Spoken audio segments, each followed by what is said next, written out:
خلينا بقى نتكلم على انواع الانيميا.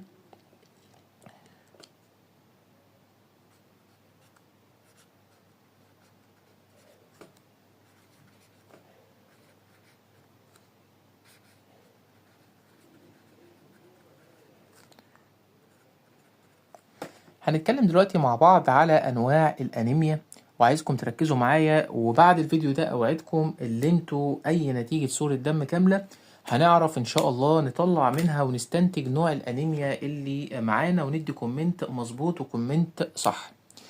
انواع الانيميا هم عبارة على 3 انواع رئيسية.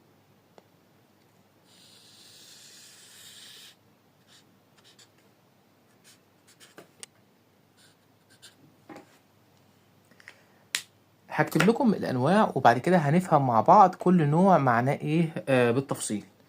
اول نوع معانا هو حاجة اسمها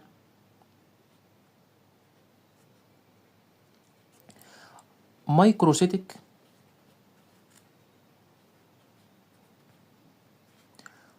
هايبوكروميك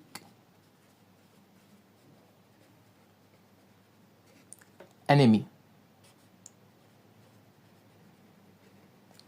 يعني ايه مايكروسيتك هايبوكروميك انيميا؟ في الطبيعي احنا عارفين ان كرة الدم الحمراء بتتكون في البون مارو او نخاع العظام بتاعنا، وبعد ما بتتكون في نخاع العظام بتبقى بالشكل ده الشكل الطبيعي لكرة الدم الحمراء، دي حجمها الطبيعي، وبتبقى نسبة الهيموجلوبين بتاعها جواها بالشكل ده. يجي مرة واحدة نلاقي كرة الدم الحمراء حجمها بقى صغير ونسبة الصبغة اللي جواها قلت. طب عرفت منين؟ مايكروسيتك، كلمة سيتك دي يعني سيل، كلمة سيتك دي معناها يعني سيل، مايكرو يعني قليل. فمين اللي بيديني حجم للخلية؟ عرفنا ان الام سي في هي اللي بتديني حجم للخلية، فمايكروسيتك قصده ان الام سي في قليل. اذا انا لو لقيت الام سي في قليل اقول ان انا عندي مايكروسيتك، حجم الخلية بقى ايه؟ صغير في نوع الانيميا ده. طيب كلمة هايبوكروميك، عارفين مصطلح مهم جدا، في حاجة اسمها هايبر وحاجة اسمها هايبو. كلمة هايبر يعني حاجة عالية، كلمة هايبو يعني حاجة قليلة. طيب هايبوكروميك لو جينا قسمناها، كروميك يعني الصبغة، يعني الهيموجلوبين بشكل أوضح، يعني كلمة كروميك يعني هيموجلوبين، والهايبو يعني قليلة. فكده أصبح بيقول لك نسبة الهيموجلوبين اللي موجودة في كرة الدم الحمراء قليلة. كان مين اللي بيديني نسبة الهيموجلوبين أو تركيزه؟ الام سي اتش سي، معناها ان هي قليله. طيب عشان ما نتوهش من بعض، احنا دلوقتي عشان نقول ان الشخص ده عنده انيميا لازم ابص على 3 حاجات رئيسيه. اول حاجه هبص على الهيموجلوبين بتاعي، تاني حاجه هبص على الاتش سي تي، والكبير العيله بتاعهم الريد بلاد سيلز. لو لقيت ال3 دول ناقصين كده انا عندي انيميا. لقيت ان الهيموجلوبين، يعني اول عيني تروح على الهيموجلوبين، لقيت الهيموجلوبين ناقص اقول انا عندي انيميا. كده انا بقول انا عندي انيميا، لسه ما قلتش انا عندي انهي نوع من الانيميا. ابتدي ادخل بقى على الانواع وافكر، اروح اشوف الام سي في واشوف الام سي اتش سي. لو لقيتهم في اتجاه الانخفاض، يعني الاتنين نازلين مع بعض، اقول خلاص انا عندي حاجه اسمها المايكروسيتك. يعني هي لقيت الام سي في قليله، يعني حجم كره الدم الحمراء قليله، يا مايكروسيتك. الام سي اتش سي تركيز الهيموجلوبين قليل، فهايبوكروميك انيميا. ايه اللي يخلي لي ان كرة الدم الحمراء اثناء تصنيعها بتكون حجمها صغير والهيموجلوبين او الصبغة اللي جواها تبقى قليلة؟ اول سبب معانا يعمل المشكلة دي وهو اشهر نوع انيميا الناس عارفاه، اللي هو ايه؟ اللي هو الايرن ديفيشنسي انيميا. ايرن ديفيشنسي انيميا. ايه بقى الايرن ديفيشنسي انيميا؟ يعني انيميا نقص الحديد. طيب الحديد لو نقص، هو انا ايه اهمية الحديد بالنسبة لي؟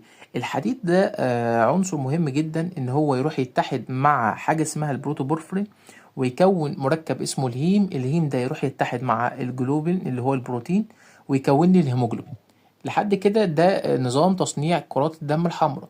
طيب لو نسبة الحديد دي قلت، أصبح أنا عندي نسبة الهيموجلوبين اللي موجودة في الخلية هتقل، فبالتالي الصبغة تقل، يروح حجم الخلية إيه؟ يقل. يبقى أنا أول نوع معايا حاجة اسمها أيرون ديفيشنسي أنيميا، تحت نوع الأنيميا الكبير اللي هو مايكروسيتك هايبوكروميك. طيب إيه اللي يخلي معايا إن أنا يبقى عندي نقص حديد؟ هنيجي نقول أول حاجة ان الشخص ده يكون بياكل حديد قليل، يعني ما بياكلش اكل فيه حديد كتير، فاصبح نسبة الحديد اللي هو محتاجها ما بيعرفش يدخلها، فاصبح كميه الحديد الموجوده في الجسم قلت، وبالتالي تصنيع كرات الدم الحمراء يقل، وبالتالي نسبه الصبغه اللي هي اللي بتلزم عشان نكون كرات دم حمراء كويسه نسبتها بتقل. طيب تاني حاجة ايه المشكلة؟ الشخص ده ممكن يكون بياكل حديد بصورة طبيعية. طب ايه المشكلة؟ يبقى عنده مشكلة في الامتصاص، حاجة اسمها الايه؟ الابزوربشن. والله بياكل حديد كويس جدا، بس اول ما الحديد يدخل جوه جسمه ما بيعرفش يمتصه نتيجة اسباب بقى معينة تانية. فتاني حاجة بيبقى مشكلة امتصاص. تالت حاجة بقى مهمة جدا، عشان ايه هتقول لنا معلومة مهمة. تاني حاجة اسمها الكرونيك بلاد لوس. يعني ايه كرونيك بلاد لوس؟ يعني فقد دم مزمن، فقد دم على فترات متفاوتة. يعني ايه؟ دي بنلاحظها في البنات، وخصوصا معظم البنات بيبقى عندهم انيميا. في حاجة اسمها في البنات حاجة اسمها المنسترويشن سايكل. المنسترويشن سايكل دي الدورة الشهرية بتاعتهم. دي بتيجي كل شهر، في جزء او كمية من الدم بتفقد خلال الدورة الشهرية دي. دي بتقعد مثلا فترات من 3 ايام 4 ايام، في ممكن واحدة 5 ايام 6 ايام. فاصبح في كمية دم بتفقد كل شهر، وبالتالي في كمية حديد بيخسرها الجسم. لان في الطبيعي الحديد بيبقى فيه ريسايكلينج في الجسم، يعني انا جسمي مش بيخسر الحديد. بالعكس، لما بيجي يكسر كرات الدم الحمراء نسبة الحديد ترجع تاني وتكون لي كرات دم حمراء جديدة. فاصبح هي بتفقد جزء من الدم، وبالتالي تفقد جزء من الحديد. يعني الحديد بتاعها عمال يقل كل شهر، الحديد بتاعها عمال يقل. وبالتالي اثناء التصنيع الجديد الجسم مش لاقي كميه حديد كافيه، فيصنع خلايا دم حمراء ايه نسبه الصبغه فيها قليله، فتبقى مايكروسيتيك هايبوكروميك. ودي معلومه مهمه، يعني في الاشهر تلاقي البنات، معظم البنات يبقى عندهم ايه؟ انيميا نقص الحديد بسبب الموضوع ده. اشهر تاني نوع في الحاجات اللي ممكن تسبب لي مايكروسيتيك هايبوكروميك انيميا، حاجة اسمها، أكيد سمعنا عنها، حاجة اسمها الثلاسيميا. حاجة اسمها الثلاسيميا أو أنيميا البحر المتوسط. ليه سموها أنيميا البحر المتوسط؟ لأنها انتشرت في دول البحر، في الدول بتاعة البحر المتوسط يعني. ده بيحصل إيه؟ ده بيحصل إن البروتين اللي بيكون الهيموجلوبين بتاعي بيحصل فيه خلل، يعني بيحصل نقص في احدى السلاسل بتاعته، فبالتالي بتكون هيموجلوبين مش طبيعي، يعني هيموجلوبين ناقص.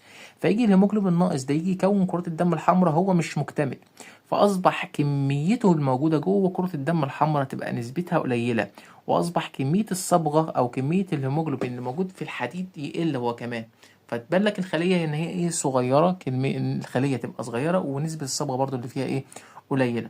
دول اشهر نوعين معانا في الحاجات اللي هي ايه بتصنف مايكروسيتيك هايبوكروميك انيميا. في حاجه معانا اسمها سيدرو بلاستيك انيميا. ايه هي السيدرو بلاستيك انيميا؟ ده نوع انيميا برضو عباره عن الحديد بيبقى موجود في جسمك طبيعي خالص، بيدخل البون مارو عشان يدور على البروتوبورفين يمسك فيه، لا مش عارف يمسك فيه. فبالتالي الحديد يبقى موجود يقعد يترسب جوه كرة الدم الحمراء، فتلاقي كرة الدم الحمراء مش عارفة تكون هيموجلوبين بشكل طبيعي، فنسبته برضو تقل، وبالتالي نسبة او حجم كرة الدم الحمراء الموجودة في الدم نسبتها تقل.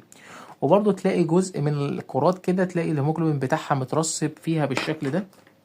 ده نتيجة المشكلة اللي هو مش عارف يمسك في البروتوبورفرين كويس، فتلاقيه مترسب بالشكل ده. ما علينا، مش موضوعنا. بس تبقى عارف ان في حاجة اسمها سيدروبلاستيك انيميا تصنف تحت المايكروسيتيك هايبوكروميك انيميا. احنا طبعا قلنا اشهر حاجتين، انيميا نقص الحديد والثلاسيميا. وطبعا انيميا نقص الحديد دي رقم واحد، دي المنتشرة بصورة كبيرة يعني. و ده اشهر الحاجات اللي هتقابلها في المايكروسيتيك هايبوكروميك انيميا. طيب هنيجي نتكلم بعد كده على نوع الانيميا التاني، العيلة التانية